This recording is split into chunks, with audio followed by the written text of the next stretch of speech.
நீலமலை தொலைக்காட்சியின் நகர்வள பகுதி. செய்திகளை வாசிப்பது மலைகளின் அரசி நீலமலை அன்பில். இன்றைய நகர்வள பகுதியில் நாம் பார்க்க இருப்பது நேற்றைய தினம் மே 24ஆம் நாள் தேவாலா அட்டிப்பகுதியில் ஒரு துயரமான சம்பவம் நடைபெற்றது.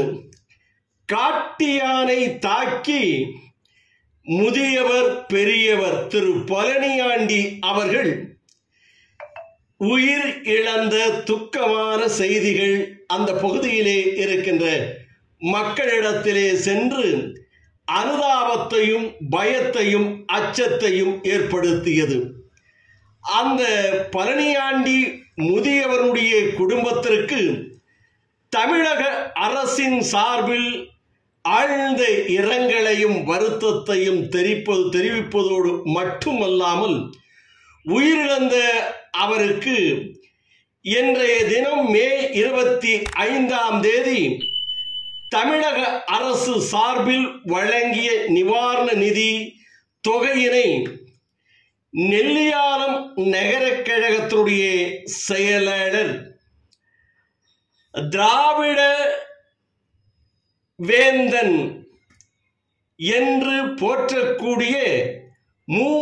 சேகர் நகர கழகத்தினுடைய செயலாளர் அவர்களும் அவர்களோடு வனத்துறை உயர் அதிகாரிகளும் சேர்ந்து அந்த நிவாரணத் தொகையை வழங்கி குடும்பத்தினருக்கு ஆறுதலையும் தெரிவித்து இந்த நிவாரணத் தொகையை வழங்கினார்கள் என்று தெரிவித்தார்கள். இதோடு உடன் தலைமை பொதுக்குழு உறுப்பினராக இருக்கின்ற திரு அமிர்தலிங்கம், நகர கழகத்தினுடைய அவைத் தலைவராக இருக்கின்ற பொன்ராஜ், மாவட்ட பிரதிநிதி வி.டி. குமார், தொண்டரணி தலைவர் உ.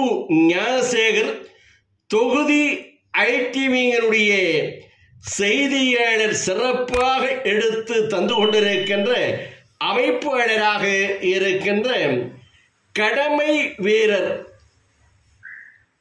க.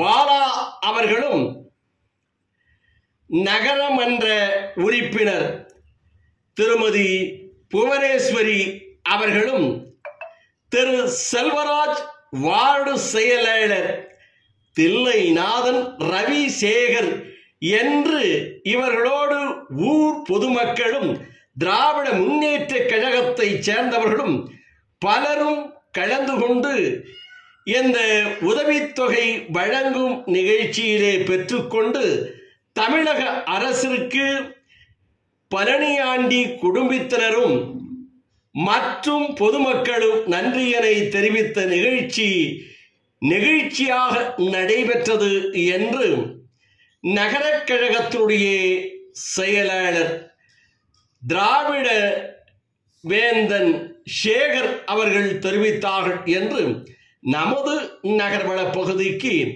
திரு பாலா அவர்கள் தெரிவித்ததாக நமது செய்தியாளர் பிரசாத் அவர்கள் நேரடியாக சென்று இதனை படம் பிடித்து தகவலை நமது நகர்வள பகுதிக்கு தந்திருக்கிறார்.